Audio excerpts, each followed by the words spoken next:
pemerintah setempat. Dan kami, para ketua rukun tetangga, hanya mendapatkan kuota 20 kepala keluarga di dalam satu RT. Tahukah Bapak pemerintah, tahukah Pak Presiden, Pak Gubernur, Bapak Wali Kota, Bapak Bupati, bahwa pada saat ini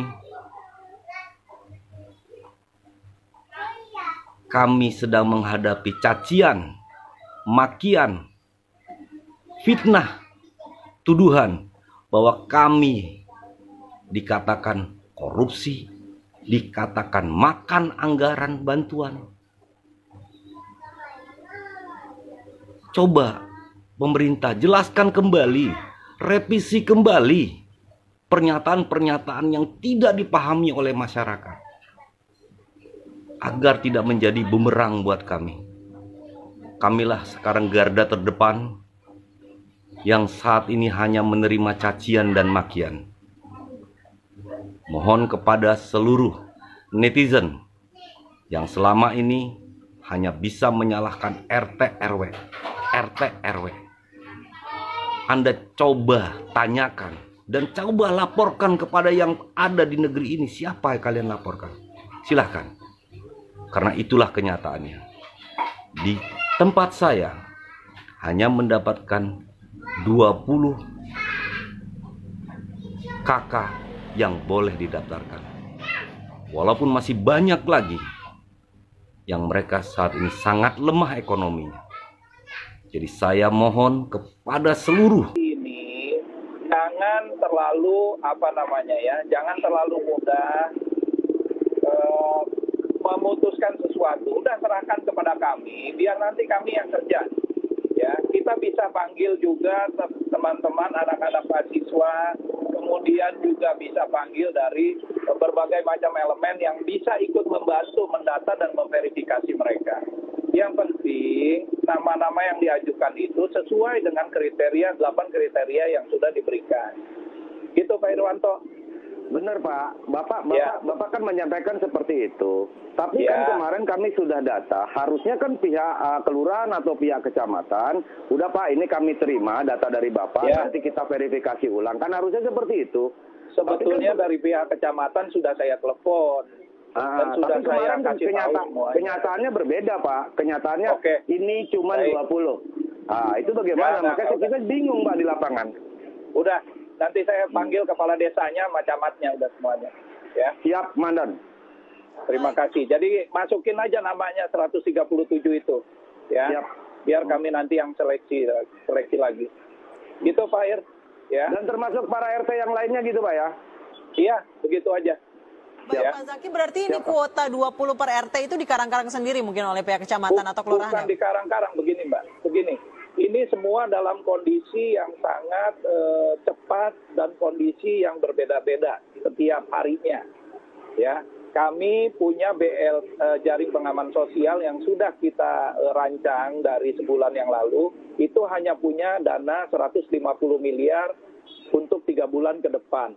Jadi 1 bulan itu kita cadangkan sekitar 50 miliar. Nah dari 50 miliar ini dengan 600.000 pun kesepakatan 600.000 per kakak per bulan, itu baru kita dapatkan mungkin sekitar 1 minggu atau 2 minggu yang lalu ketika rapat bersama-sama. Bagaimana BLT dari pusat, bagaimana kemampuan kita, bagaimana dengan bansos-bansos yang lain. Nah, setelah kita hitung semuanya, 50 miliar itu bisa mendapatkan 83.333 kakak. Itu yang kami jalankan terlebih dahulu untuk kumpulkan. Dalam perjalanannya, seminggu terakhir ini banyak juga ternyata ada alokasi dari Pemprov Banten. Ternyata kemarin kita 2-3 hari yang lalu Fitcon dengan Pak Mensos, Menteri Sosial, ternyata dari pusat juga akan nambah. Nah ini setiap hari ini bertambahan. Jadi saya awalnya yang agak ragu juga dengan 83.000 ini bisa mengcover se-Kabupaten Tangerang.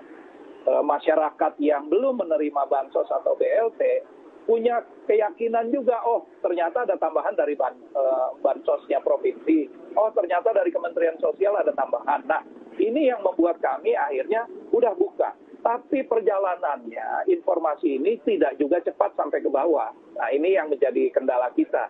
Makanya dalam 2 hari terakhir itu kita terus mendrill dan memberikan informasi kepada camat dan kepala desa. Kepala desa itu kalau nggak salah saya kumpulkan baru hari Kamis sore. Saya bilang udah diterima, diakomodir agar tidak ada keresahan di ketua RT maupun ketua RW pada saat pendataan sekarang. Jadi diterima dulu, nanti kita yang sortir dan kita yang verifikasi. Elemennya seperti apa? Tadi Pak Irwanto bilang, kami yang tahu. Oke, nggak ada masalah. Nanti Dinas Sosial akan menghubungkan Pak Irwanto atau RT-RT yang lain untuk kira-kira mana yang paling prioritas terlebih dahulu. Nah, setelahnya ini yang mungkin bisa masuk ke dalam JPS yang Kabupaten Tangerang, yang lain masuk ke dalam bansosnya Provinsi Banten. Masih ada lebih lagi, misalkan masih ada yang belum tercover, kita cari anggaran yang lain seperti dari Kementerian Sosial apabila memungkinkan. Gitu, Mbak. Baik, kesulitan dari Pak Irwanto, koreksi jika saya salah, benarkah kesulitan Bapak adalah untuk memberitahu bahwa mereka ini tidak lolos verifikasi mungkin, atau namanya tidak lolos dalam daftar penerima bantuan? Kalau pada saat sekarang, itu kan ada bermacam-macam kriteria nih nanti. Sebenarnya dalam beberapa hari terakhir aja ternyata ada juga ADD, alokasi dana desa, yang bisa diperuntukkan bantuan kepada masyarakat yang terdampak COVID. Nah, ini juga kan menjadi tambahan buat kita.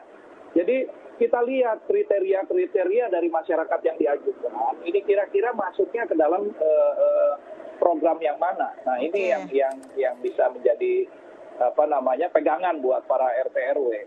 Karena di ADD juga sekarang bisa dialokasikan. Kalau nggak salah kurang lebih sekitar 30% anggaran alokasi dana desa itu bisa buat membantu masyarakat nanti. Jadi punya spare banyak sebetulnya dari desa dan dari kecamatan. Gitu. Baik, Pak Irwanto mungkin ada lagi yang mau ditanyakan ke Pak Bupati. Ya, Pak Bupati. Iya, saya kan adalah perpanjangan tangan dari Pak Bupati ke camat, ke lurah dan sebagainya. Nah, kamilah yang di lapangan pada saat ini artinya banyak warga itu atau masyarakat itu tidak jelas. Yang tidak jelasnya di mana nih?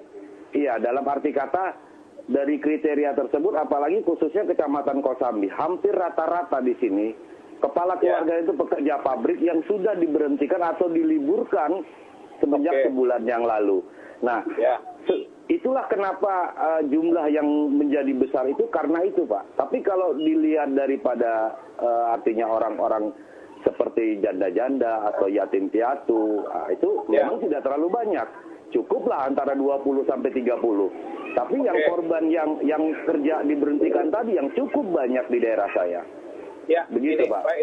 Jadi masukkan aja namanya. Kalau tempat Pak Irwanto tadi 137 kakak. Iya, Pak. Lebih kurang. Ya udah, masukin aja namanya. Nanti biarkan Dinas Sosial yang memverifikasi ke bawah, ya. Siap, Pak. Jadi disetorkan aja namanya. Saya udah telepon camatnya kok dari tadi pagi sebenarnya. Kemarin juga saya sudah ingatkan semua camat-camat itu untuk berlakukan seperti itu. Dan Abdesi juga sebenarnya udah dihubungi. Gitu. Siap. Baik, Pak Ir. Ya, terima kasih, Pak. Saya titip satu lagi ya. Dalam PSBB ini mudah-mudahan bisa disampaikan kepada warganya untuk berdiam di rumah kira-kira ya. Karena kan juga nanti kita akan kirim juga bantuan-bantuan. Terus juga jangan lupa kalau keluar pakai masker, Pak Ir. Pak Ir ya. Siap, Pak. Siap, Pak. Terima kasih banyak. Iya. Pak, maaf Pak. Ya. Pak, maaf satu lagi. Nah, ini kan banyak rakyat menanyakan sistemnya seperti apa? Apakah ini berupa uang tunai? Apakah ini sembako juga kan masih simpang siur di jalan semua bantuan yang dari kabupaten, dari provinsi itu semuanya uang tunai. Pakai rekening bank. Rekening banknya itu dikirim ada yang melalui pos, PT Pos, ada juga yang melalui langsung banknya. Dan yang menerima itu harus orang yang ada namanya tertera di kartu rekening bank. Siap, Pak. Itu Pak Ir ya. Dan ini mohon maaf nanti disampaikan juga karena ada biaya bank kurang lebih sekitar Rp4.000 Pak. 2.000 atau Rp4.000 iya. Jadi nanti tidak bulan 600.000 gitu ya. Baik, terima kasih Baik, terima kasih Pak Bupati, terima kasih juga Pak Irwanto. Semoga perbincangan ini bisa menjadi jembatan antara Ketua RT dengan pemerintah kabupaten. Dan semoga bantuan sosial yang seharusnya meringankan bukan malah jadi membebani Ketua RT setempat ya. Baik, terima kasih.